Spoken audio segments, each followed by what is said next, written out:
tutorial, Synthetic Geometry of Our Life World.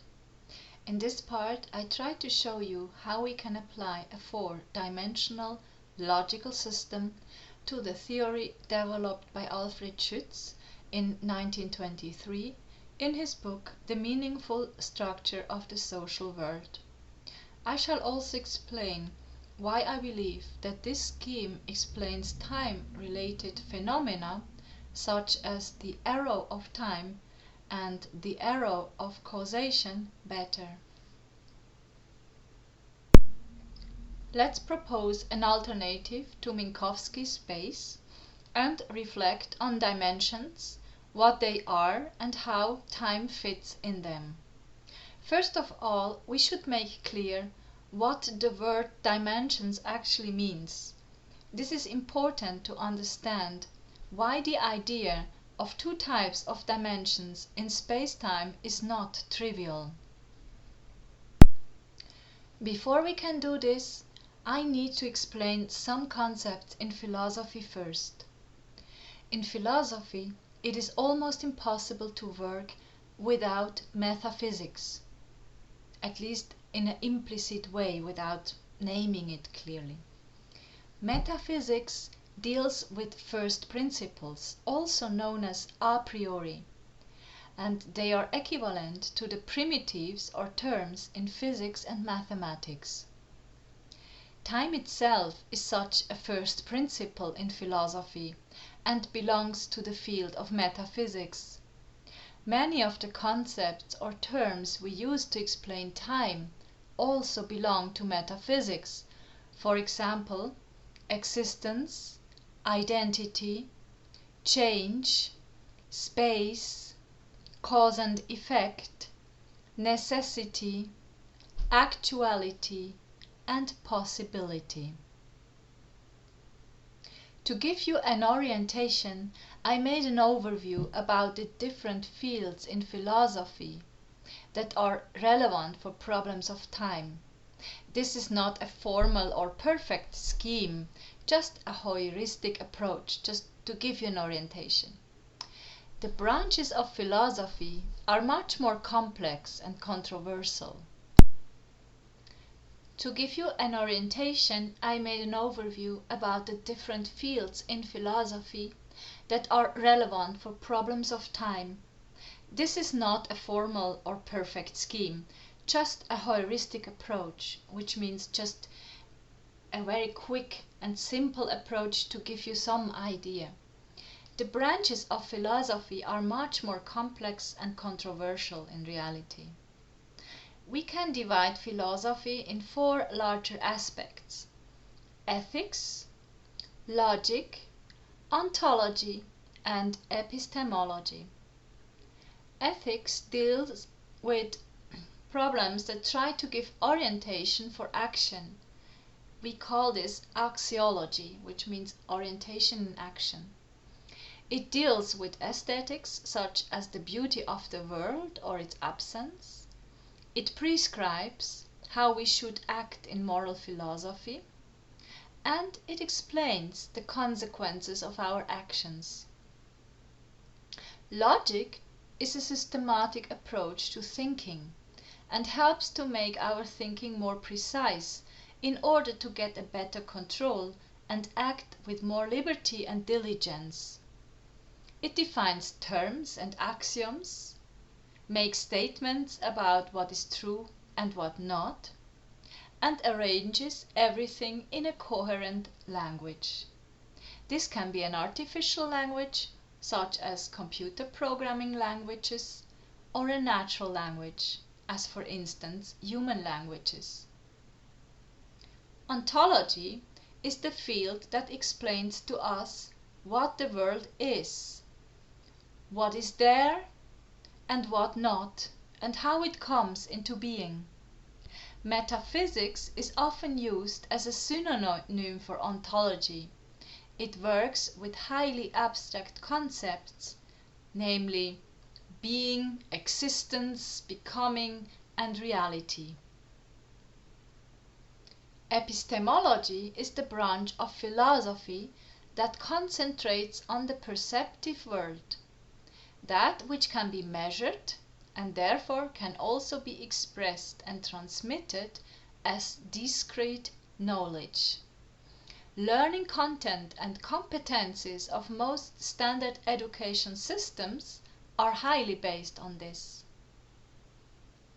As said before, time involves all fields of philosophy.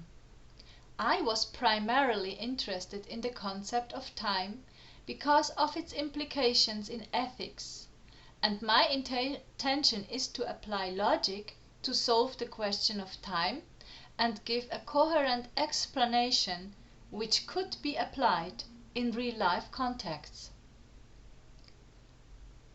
What is very important, and I want you to keep that in mind for the whole presentation, is the use I make of certain philosophical concepts. They are all highly controversial and used in many different ways. I will not discuss here if my use of terms is correct, but express how I use it in order to avoid confusion, just because we use words in a different way. In ontology, I work with theories of Plotinus, Bergson and Suribi. An important implication from this is that my understanding of ontology is that its first category is totality. Totality is unlimited potential, concealed, inaccessible, and it embraces all. All other categories are subcategories of it. As such, totality cannot be described, imagined or measured. We can only deal with it in an indirect way, because all thinking belongs to a lower category. Totality is the field beyond in Rumi's poetry. The reality is a subcategory of totality. It is the world as we experience it, but also the world that can be experienced by others and not by us. But it is always a world related to some form of experience, the phenomenal world.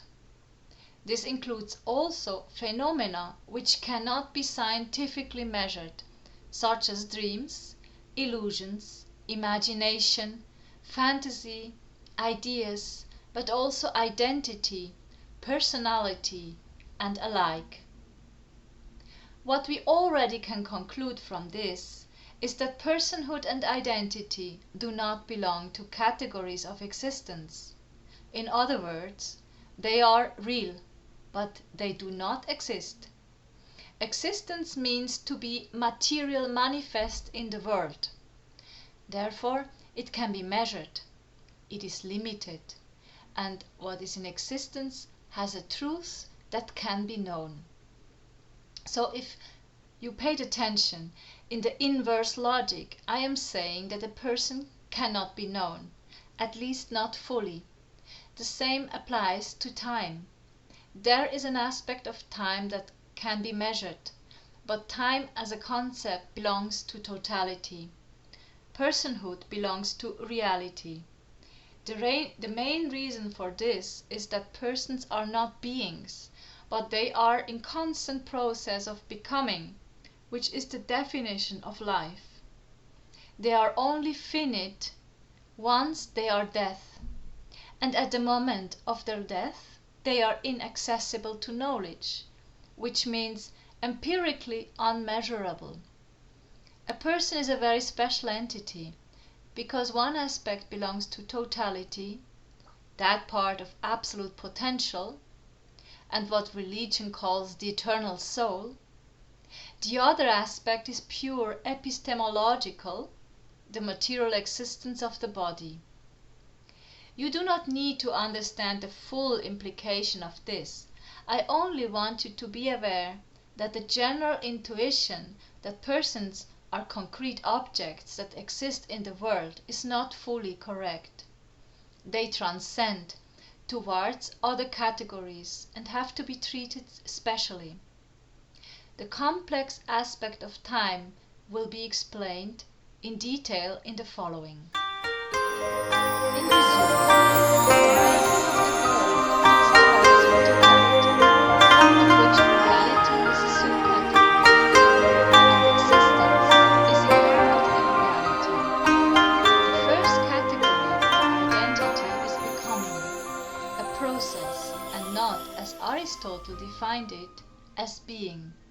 which is a substance, an object. Now, let's start. In the beginning, there is a potential. The potential that something exists. But until it is not developed and comes into existence, there is no knowledge about it. Let's call it an undefined potential entity. Since we do not know if something exists, we can neither know what it could be, nor if there could be others. Do not get fooled by this illustration. Points have no expansion in space, as this white point on the black background has. Points are invisible to the eye. If they had an expansion in any direction, they would already form a plane in the form of a circle or some other polygon. As soon as there is another point, we can connect them. Now we get some light. We get some light and an entity, a line. For the second dimension, we duplicate the lines in parallel and connect them. This gives us a plane. When we duplicate the planes in parallel and connect them, we get a cube. This is how we conceptually describe our physical space. A standard Western room looks more or less like this, or a parcel, a gift box, or similar. Here is where intuition ends, and strict logic must be applied in order to avoid confusion. Duplicating cubes in parallel and connecting them gives us, thus, a tesseract.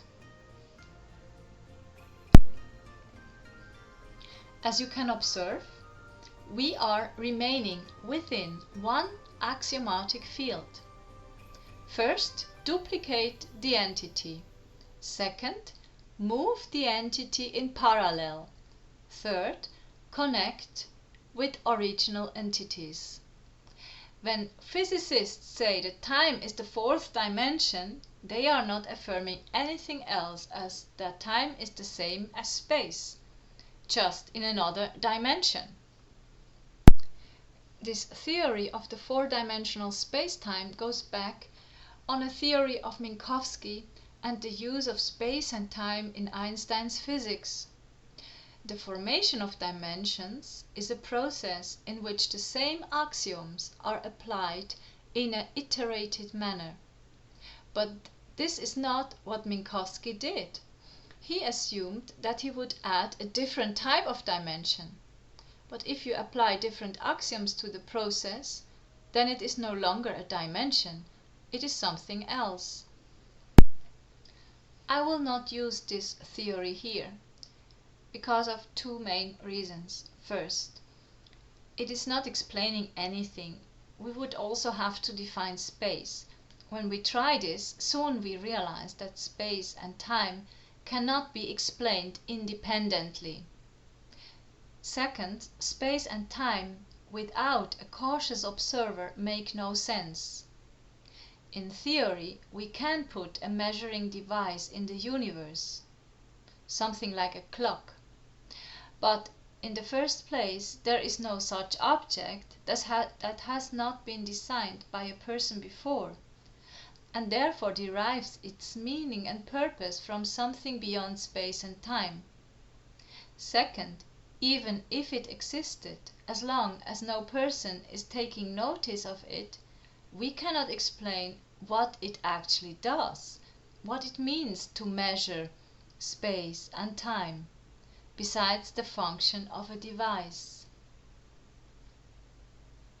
Since space and time are two factors that cannot be explained one without the other, they are mutually dependent, and therefore we cannot use one to explain the other and need to rely on something else.